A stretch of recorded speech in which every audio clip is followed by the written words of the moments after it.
Coming to you from fabulous Las Vegas. The right side is the winning side. The late move is the correct move. Sports betting capital of the world. We all know when a sharp like me weighs in, the lines move. It's a party for your ears. This is The Buffet with Chad and Scooch. I want to buy that guy a buffet. Hello and welcome to The Buffet podcast with Chad and Scooch. Although today Scooch is not with us, we're doing a very special episode. It's like, a very special episode of Blossom or something. Because on the phone with me is probably, when I was doing the ESPN podcast, the guest who is the most polarizing, which I think you'd appreciate. Alan Boston is on the phone.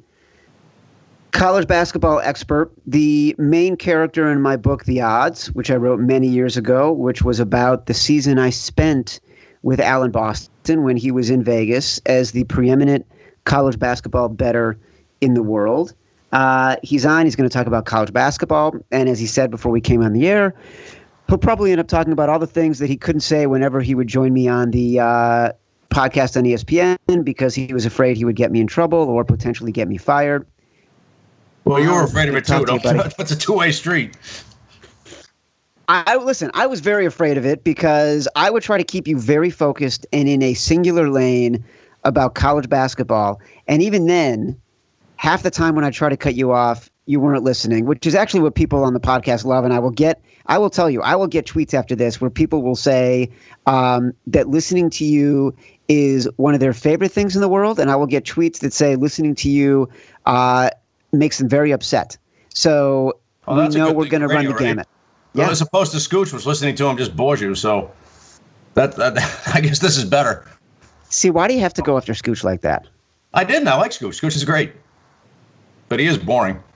He's not boring. Scooch is fantastic. And if Scooch were on the podcast right now, he would explain how he's not boring. I bet you he wouldn't. I bet you'd agree with me. But anyway, on to my time since I'm the second wheel here. How'd the book do? I never knew. I don't judge these things based on you have to define how did it do for you. Like by doing it I'm not saying that it led to. I actually think it kind of led to the whole gambling being okay to talk about in the country. So I think it's good in that manner. But I was talking just sales wise. I'm dead serious. I wasn't busting chops or anything. Sales wise, it did fine, but it wasn't the biggest seller in the world. Didn't expect to be. I didn't make any money off the book, but I do think it completely led to. I have a buddy named Sam Walker who has been a longtime writer and then editor at the Wall Street Journal. And he's written a bunch of books that are really, really good, including a book called Fantasyland, sort of his season playing fantasy and whatever. And when I took this job with the Action Network, which is bringing you this podcast today, you can sign up for the newsletter at actionnetwork.com. You get it every day, Monday to Friday, the latest in betting news and information. When I got this job, Sam Walker said to me, your side hustle has become your hustle. And my side hustle only became sports betting because of The Odds, which I love doing. And it was fascinating. And it was great spending time with you and the culture and the language and sort of the visceral nature of all of it. So in that respect, it did very well for me because it got me involved in this world that I otherwise had no idea about. And I was fascinated by. I think it did okay for you, too. You've been on podcasts. You've been on radio shows. You've been on TV. You've been in movies. I disagree. Okay, I don't think we should go there. So let's get on with the show here. Not to borrow a Bugs Bunny theme, but I feel like we're in the show. I feel like you have something you want to say, which is okay. You can say it, but if you don't, I didn't say anything. I just asked how the book did. There was nothing. There was no secondary meaning to that. It was just a legitimate question that I really never asked. So. Figured I think 17 years later, I might as well figure out how the book did. Well, I think from a career perspective, it did great. From a financial perspective, it was a non-entity. But non-entity is about what most books are, right? I think just about every book is a non-entity. Okay. Yeah. when I was contemplating taking the editor-in-chief job of ESPN, the magazine, 6 years ago, which meant no longer writing books, which I had been doing pretty consistently, for about 10 or 12 years. I had lunch with my friend Richard Abate, who also happens to be my literary agent. And this is when it's time to get out of the book business. He goes, yeah, you should take that job, which basically said to me, when your agent is telling you you have better financial prospects to take a job versus sticking around and writing books that you're only writing that he's getting paid for, it's time to move on. Well, I mean, as a friend, he probably should say that. I mean, editor-in-chief is a pretty big deal. He totally should have said it, and it was the right call. Right, and you can always go back to writing a book, right? I mean, after you've put away a few dollars for your kids' college and everything, I mean, that's probably more relevant than writing some book that you're interested in. So I wonder if John Krakauer makes money, because his stuff is so good. Well, he's like, Richard's point was that there's like 5 guys writing books and making money. Krakauer is one of them. There's not a lot of people who are sort of brand names in the book publishing industry who can command a huge advance and then know that their books are going to sell enough to meet that advance and that they can live off the royalties. That's interesting. I didn't think his books would resonate with most. I really didn't. He writes he writes some pretty cool stuff. Well, he's a brand name, right? Like, he's written really big books. And I didn't know they were big, though. I didn't think Into the Wild would be everyone's cup of tea. I know they made a movie out of it, which was actually shockingly good. But it is my all-time favorite book, and just completely hit home in so many ways. And I thought it was genius. And then some of the other stuff since then has been really good too. There's that book Missoula that he last wrote. My word, that was so brutal. But I didn't think it'd be a public type thing. Usually what I like is not what the public likes. So anyway, college hoops. Well, what are you doing with yourself these days? Like, you haven't been on the podcast in a while. I'm wallowing in self-pity. I'm fat and out of shape, and I'm taking care of an aging Great Dane who's been sick for 2 months, and we can't figure out what's wrong with her.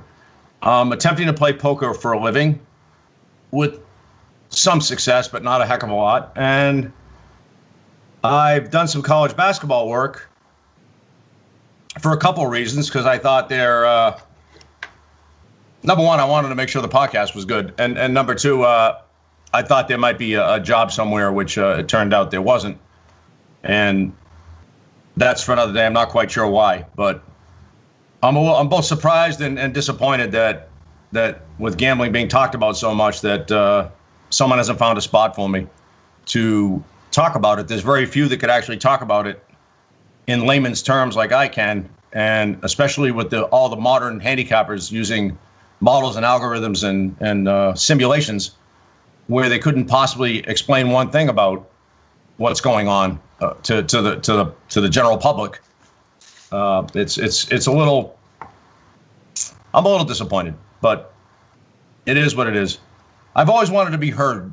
I've always wanted some of my theory to be heard, not necessarily about gambling, but about the whole corrupt NCAA and how evil it is, and how once again, big money has ruined something very pure.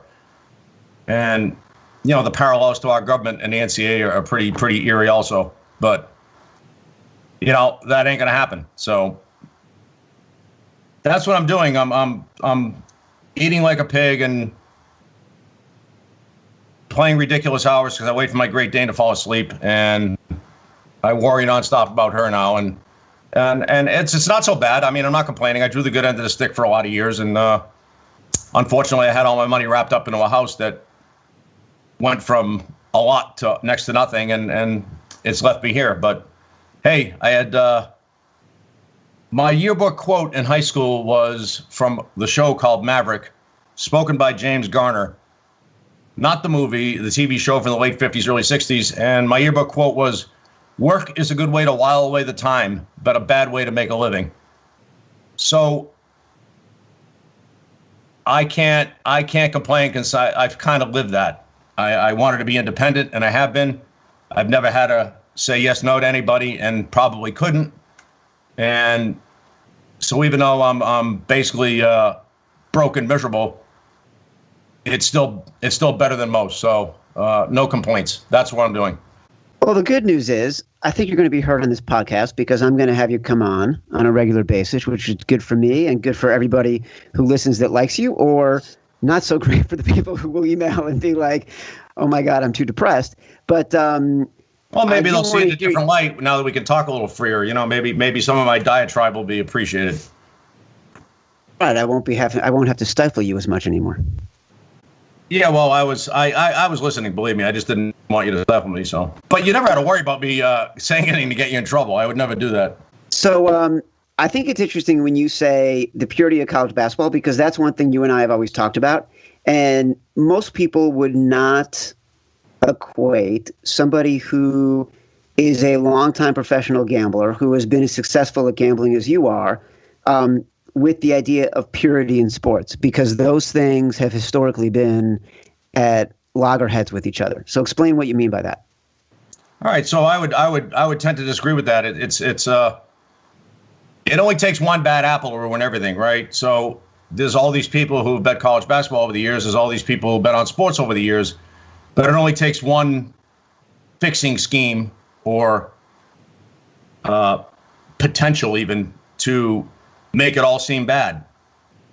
Almost everyone loves elephants, but it only takes one country like China to send, warmongers over there to kill the poor things. And, so it doesn't take it. It only takes a little bit for a lot bad to happen. I went to University of Pennsylvania, and the on-campus gym there's the Palestra, which is considered one of the better venues in the country. That's not me saying it. That's just what the population says, and I wouldn't disagree, having been to many venues. Back then was an entirely different era, though the world's changed a lot. There was almost no way to get a basketball score from anything besides the local teams. There was no big money television contracts, so the game was played by kids who loved the game in small gymnasiums where the students were right on top of the arena floor, and home advantages were sometimes huge.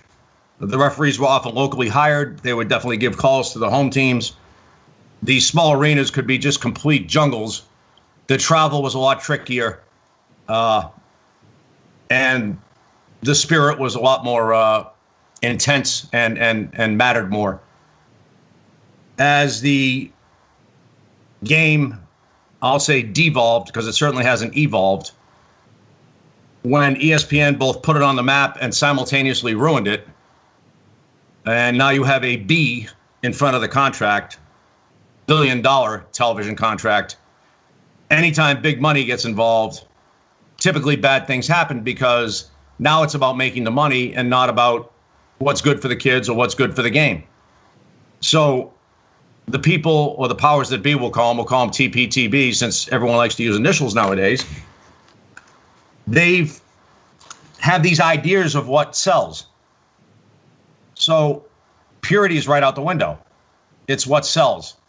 And what they think sells is high-scoring games, fast-paced games, et cetera, et cetera, et cetera. And they make all these rules to create that game. Instead of just letting basketball be, they try to create a game that they think people will go to. By the way, that's not what happens, but that's what they think. And in their longing to take care of their brethren, i.e., the schools that have been on ESPN for years, the schools that supposedly make them the money, the big name schools, they create more opportunity for them to continue winning. So the rule changes typically will favor the more athletic schools and destroy the hopes of a Butler ever making the finals back-to-back years. You will not see that happen unless they change rules back to more sane college basketball rules and not try to make it a glorified NBA minor league, which is what they've done. So the whole idea with this one and done is complete nonsense, of course. In baseball, if you choose to go to college, you have to stay 3 years. I think football might have the same thing. Obviously, they should let the kids go right from high school to the pros, because what the hell difference does it make if you play a year of college? Plus, when you play a year of college, it's just mocking the whole college experience. It's not about going to college. It's about playing basketball for a year and going to the pros. That's not what college is about. That's not what it's ever been about, and that's not what it should be about. But when there's billions of dollars involved, like when Louisville made $57 million, the basketball team made $57 million a couple of years ago. $57 million. Can you imagine? The basketball team made that. And that's after overpaying Pitino, et cetera. And that's, I'm not sure that that's allowing for the funds that were paid out to get the players to come there, but I think that comes from other sources anyway. And we could talk about that too, but that's more hearsay than fact, but probably is fact. This whole one and done thing is just a way to market the game better. So you have these 5-star recruits, these McDonald's All-Americans, or as Vitale says, these diaper dandies, all this fucking nonsense that they can throw out there to make the game big. They allow kids to play for a year and say goodbye, which completely mocks the whole college process, completely mocks the entire game, but makes them money. All right, let me ask you a question. I can go on and on and on. I won't, but you get the point. I know you can go on and on. The purity of the local rivals playing these games that matter is completely out the window. Northeastern played BU in a very quiet game, the first game of the year, in early November. That's schools that are 10 minutes from each other that play every single year. That it once mattered a lot who won that game. No longer. I don't think they talk about the Harvard-Yale football game much anymore. I mean, that used to be the big thing, right? So all these rivalries, all these traditions are being tossed out the window in lieu of potentially making money. There's the purity. Done. So I grew up as a fan of basketball, not as a gambler. And I grew up as a fan of basketball because I loved the purity of the game. The gambling came later. There. And so what happened? Hope that explains it. That explains it. And just to rehash the point, I would never, if someone told me a game was fixed, I would tell them to screw. I wouldn't want to know. I wouldn't bet it, and I wouldn't want to know about it. That ruins the fun of trying to pick the winner. And hopefully that will hammer home the point of where I come from and why I say what I said. How much of this is also because it actually makes it harder to bet on the games when the players aren't there as long, when the systems change so dramatically, when coaches have to readjust what they're coaching for, versus guys who can have players come through a system. You get to know who the players are, and as a gambler, you get a better understanding of how games are going to play and what the flow is going to be. Yeah, well, so did the odds maker. So you just have to adapt. It's an ever-changing thing. You just have to adapt to it. So it doesn't necessarily make it harder. What made it a lot harder to beat is the lines are a lot better. And yes, the rule changes have made the game a little more random at the end. But that was with the 3-point shot, and that was more the 3-point shot than anything. Then that happened a long time ago. So you just hope the randomness evens out. But it's more because the lines are a lot tougher. But they're a lot tougher in every sport. It's they got a lot better. And by they, I don't mean the Las Vegas line makers who don't make a lot of money, but when there's a big bookmaking operation that's willing to pay a guy, $500,000 to make a line, well, shit, I would have done that. Here, I'll take that job. But, I could have made $300 or $400 a week probably back in my day, not $500,000 a year for 5 months. So, yeah, it's a much tougher gamble, but it's not because of the rule changes. You can always adjust your thinking for that, and maybe even come up with stuff that the line maker hadn't. And so, it's all a puzzle, and you have to solve it. And if the puzzle changes, you just have to change your approach. So, in some ways, it makes it tougher. What's made it tougher for me, if you want to go there, is the shot clock being shortened. By shortened, I mean quickened. So from 45 to 35 to 30 means more possessions. Where I had to throw a lot of the psychology out the window. I'll get to that in a minute. So why I hated that was because I definitely knew coach versus coach who would have an advantage, whose style would give the other team style fits. So when you had a 45-second clock or no shot clock, which I wasn't around for that. If I was around for that, we wouldn't be talking now because I would have retired. I would have retired long ago. It was stealing money in the 80s. But even the 45-second shot clock allowed teams to control tempo, shorten games, and allow for intelligent teams that ran good offense to drive superior athletic teams who weren't quite as smart nuts. Forcing them to defend good offense for 45 seconds, doesn't matter how athletic you are, is very, very difficult. And sometimes more difficult for the more athletic guy who likes to get out there and wing it and just show, hey, look at me. And typically, a smart team that was willing to control the tempo and run that offense for 45 seconds was stealing money against the, I'll say, dumber team, because that's the easiest way of saying it, and I don't have to be that nice. But, so smart versus stupid, controlling tempo versus wanting to run up and down the floor, taking 7 points was stealing. That doesn't happen anymore. 30-second shot clocks, you can see that's 15 seconds. That's 33% chopped off 45 seconds. Even 45 to 35 to 30. The 35 to 30 was a huge jump. And it's almost impossible for these teams that are outmanned to win now. There's just too many possessions.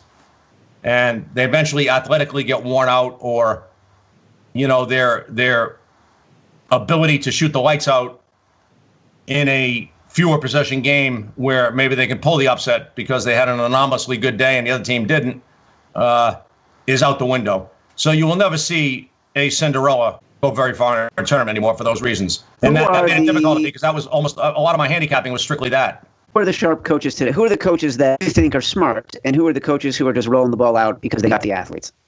I don't know. We're talking major programs or whoever you like. I mean, everyone gets booked, so part of it is a very specific. There's a guy at Jackson State who I've only seen this team play once, but I read about. I'm such a nut job. I read about this stuff all the time. A guy named Wayne Brent, who was this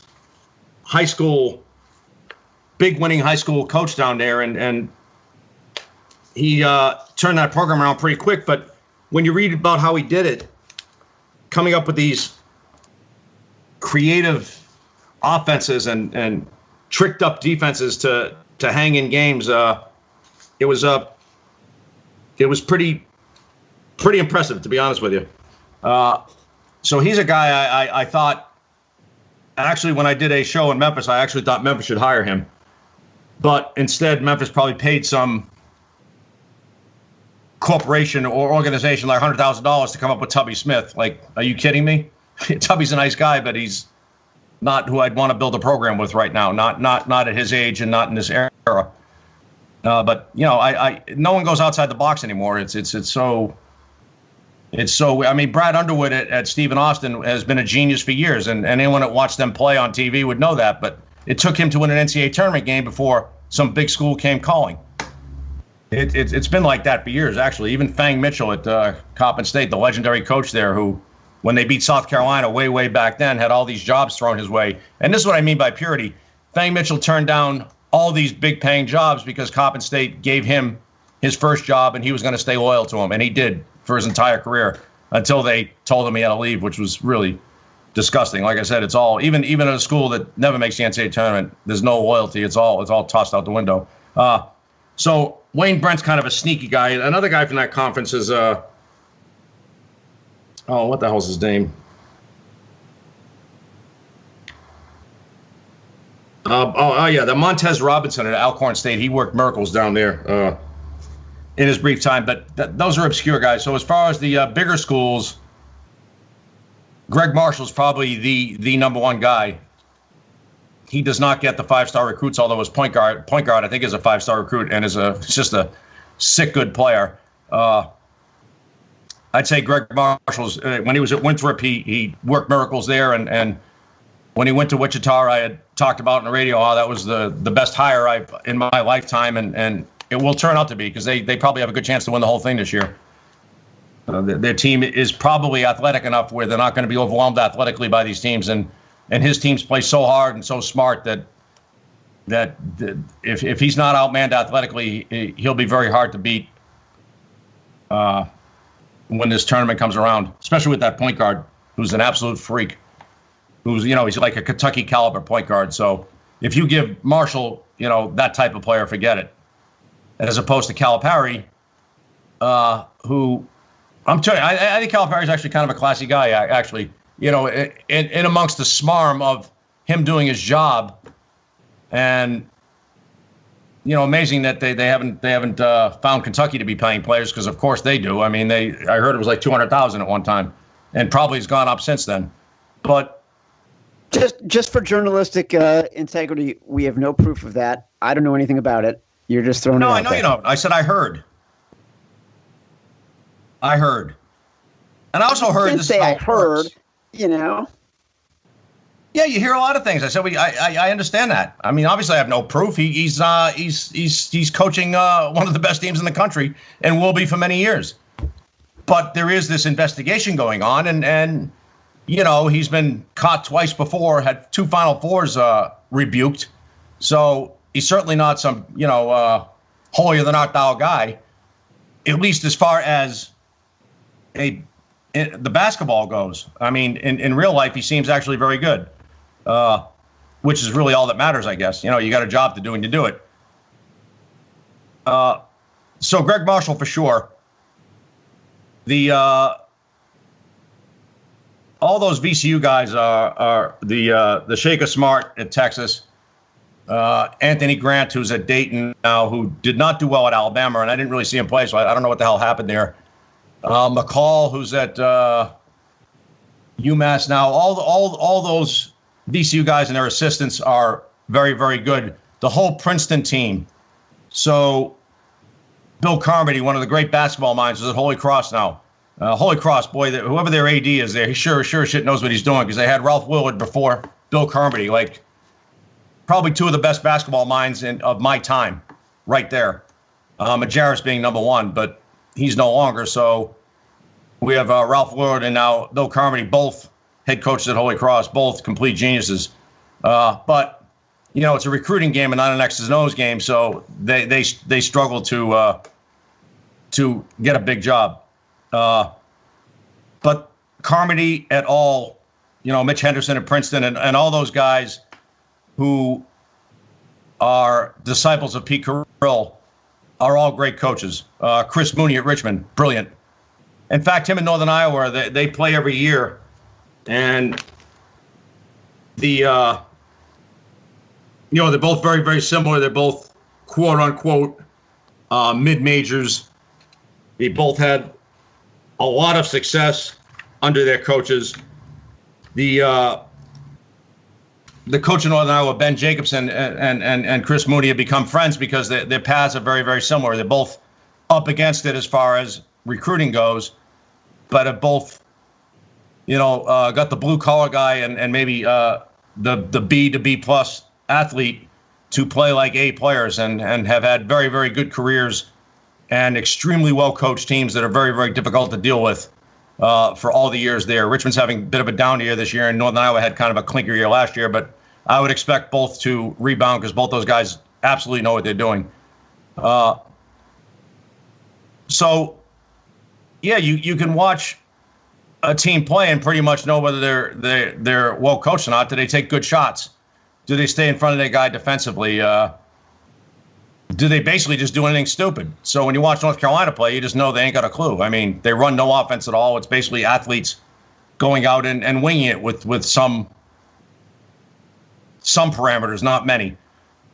But how can you say that? They won a national championship. Okay, so what? If I'm 20 points better than you athletically and every game, then I'm probably going to win. It doesn't matter how dumb I play, especially with the 30-second clock, especially with some of the rule changes with fouling. It's and the rigged draws. Don't forget about that. We'll get to that someday. So yeah, we're going to hold on to that one until we get closer to the tournament. Yeah, so the guys I don't like pretty much are the bigger name coaches, and there's kind of a reason for that. To recruit the really good player, you can't run 600 set plays. You can't run a real intricate, structured offense because they won't come to your school.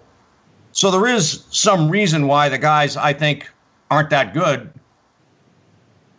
are as they are. Because if they want to get the really top recruits, they really can't sometimes play basketball, maybe even the way they want to.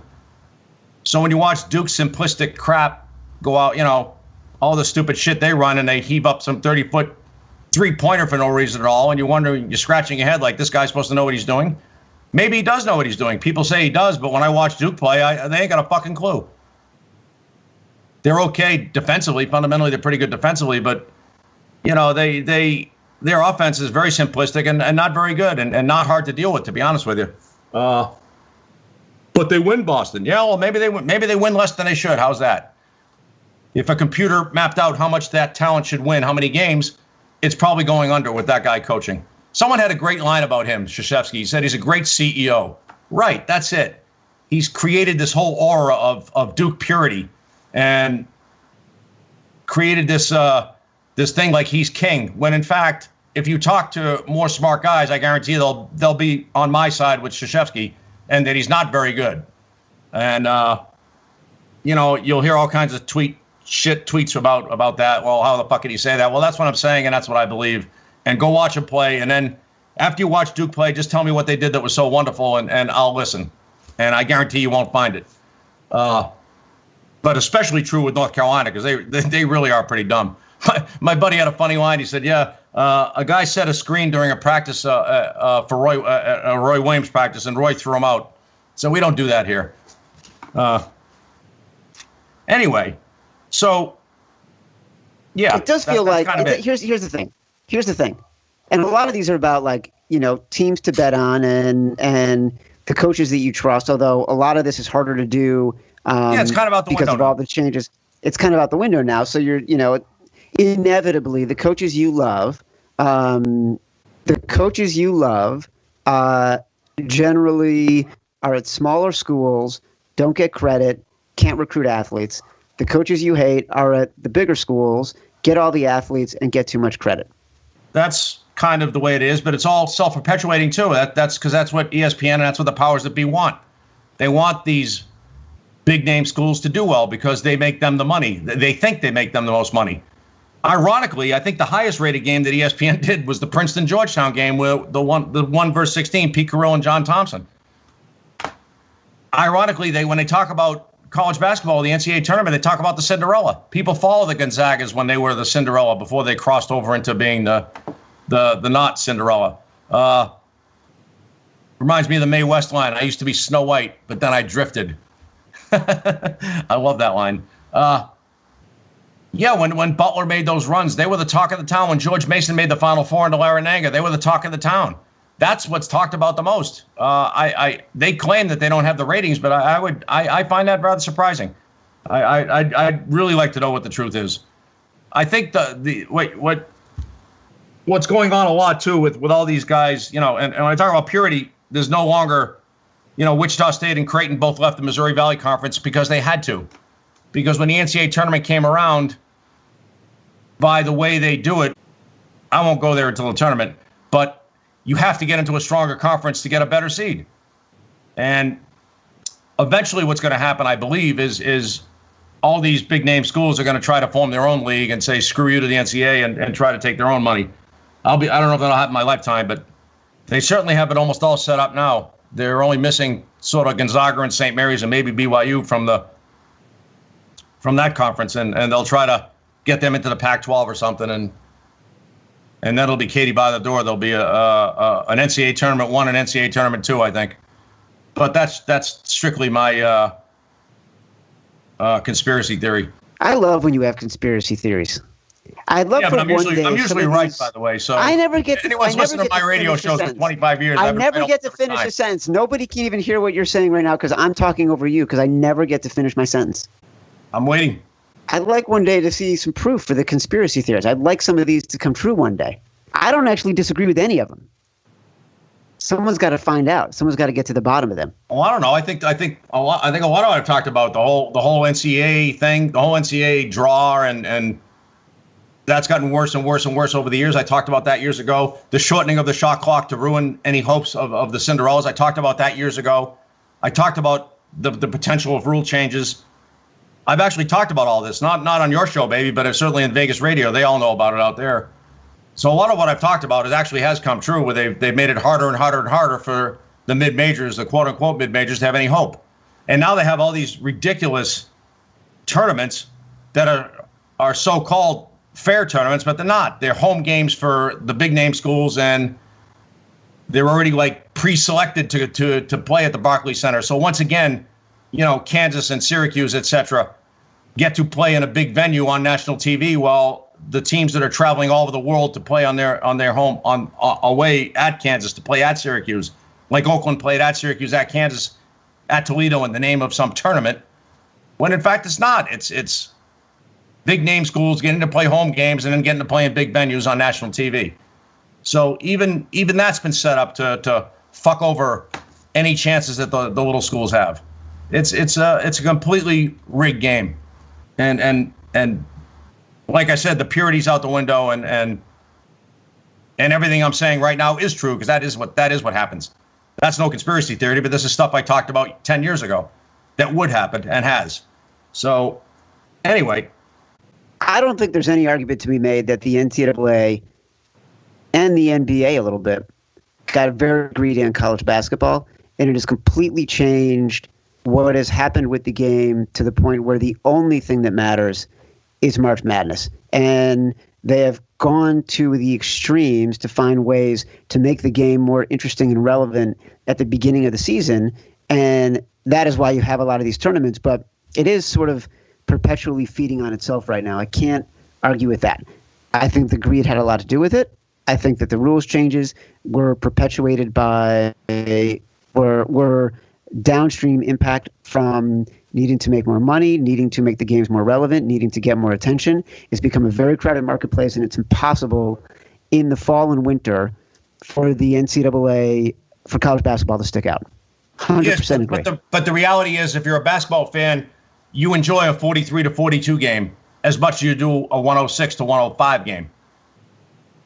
It's still as riveting. It's still as exciting. And to me, even more so when points are hard to come by. It's like a soccer game where one goal might matter. And now one basket might matter so much. To me, that is basketball. And not 30-second shot clocks with guys dunking all over the place and playing super fast because that's supposedly good television. To me, that's not really good television because it's not really good basketball most of the time. And I like to watch good basketball. So, times there are changing and maybe I'm just anachronistic, but the pure basketball fans are probably as disgusted as I am with what they watch on television right now. And it doesn't have to be that way. You don't need a 30-second shot clock. They didn't need to do that. The big name schools already had it over everybody. They didn't need to make it so it was completely no shot for anyone but them. And that's what they did. That's what the 30-second clock did. That 5 seconds is a lot of possessions. Enough to tip the balance in favor of little chance to no chance. Times aren't changing, my friend. What? Times aren't changing. They've changed. Yeah, but sometimes things cycle, so I can always hope. God can dream. Hey, listen, I think that from a betting perspective, before we jump off the phone, we should give people a little bit of a sense of right now the teams you think might have some value because the public has not jumped on them. And over the next few weeks before we get into conference tournament play, there might be some good opportunities. I don't want to talk about games like now because like by the time people hear this podcast, we're recording this on a Monday afternoon. You talk about a game tonight, and like people have an hour to listen to this before there's any actual relevant. Understood. So I won't go over any games tonight, but I will comment on that. And this is probably actually kind of relevant. The public has nothing to do with the line movements. It's all wise guy driven. It's all guys who bet the most money move the lines, and the guys who bet the most money move the lines because they win. So it's all smart money that moves the lines. The public has no bearing on any line movement anymore. That's way 1980s. And maybe the NCAA tournament, the public has some influence on it, but again, not much. Maybe there's less wise guy driven movement during the NCAA tournament because everyone and their mother is involved, including guys who only bet once a year and would be capable of betting big money because they want to watch the games like everyone else, because we live in this Pied Piper world. where everyone does their bracket and everyone talks about the NCAA tournament, so people want to get involved with it. It's no one has any thought in their own anymore. It's what the other person does, he does. So a team like Oakland University, who's gotten off to a kind of a shaky start, would a team I'd expect to get a lot better. Here's a good story. So as an aside, so Jalen Hayes is Oakland's best player. He's their point guard, and he was suspended for 4 games to start the year. Now, he was suspended by the NCAA for longer than that because he did not get enough credit hours and therefore was not trying hard enough to complete his studies on time. Can you imagine this is what they came up with? When they allow these kids to go to school for a year and leave, this is what they came up with. But the reality is, and Greg Parrish actually wrote about this, so good for him, that Jalen Hayes is on track to graduate in December. He's graduating early in a very difficult major. The reason he didn't get enough credit hours is one of his courses he took in his major, he got a 2.5 in it. Oakland University, who actually gives a fuck about their students, requires a 2.9 to get credit in a course in your major. So he did not get credit for a course that he passed. He didn't fail the course. He just didn't get a high enough mark for Oakland University standards. By NCAA standards, I'm sure it was fine, but by Oakland University standards, no. So he didn't have enough credit hours that semester to satisfy the NCAA. Oakland brought up the fact that this guy is, in fact, graduating in December and does care about graduating, and, in fact, passed the course and didn't fail it. It's just their standards are a little more rigorous than most. So the NCAA reduced it from whatever ridiculous suspension they gave to him down to 4 games. Unbelievable that he got any games at all. He came back last game against Kansas. They lost 101-59. Obviously, they were in over their heads. Kansas is, way more athletic than them, and Oakland kind of plays a style that wouldn't match up well with Kansas anyway. But that was Jalen Hayes' first game back, and Hayes is back for the second game tonight. They're playing at Oral Roberts, who got rid of their longtime coach, Scott Sutton, and I don't think the fans there are happy about that. He won and won pretty good there. But, it's such a, you used the word ephemeral before, and that's what it is. It's, what have you done for me lately? And they forget everything, and they forget that he won there for years and years and years. So these teams were formerly in the Summit League together. They're old rivals, and I would expect Oakland to have a good game tonight. They got Hayes back for a second game. They had some flu when they went to Toledo and bombed out there. Then they went to Syracuse and really had no chance there without Hayes, and then to Kansas and had no chance. So they've lost 3 games in a row by quite a bit. But now they play a team that athletically they're better than. They've gotten over the flu. They have their best player back for a second game, and I would expect them to play well tonight. But the game opened 7 and now it's 9. So there's nothing sneaky anymore. Everything is really there's no secrets anymore. It's very, very, very difficult. I'm not even sure Wichita State's undervalued. I think they might win the whole thing this year, and but you can't get more than 18-1 on them or 20-1. That's not even a bargain. So I really can't answer your question because I'm not sure there is anyone that's going to sneak up on anybody.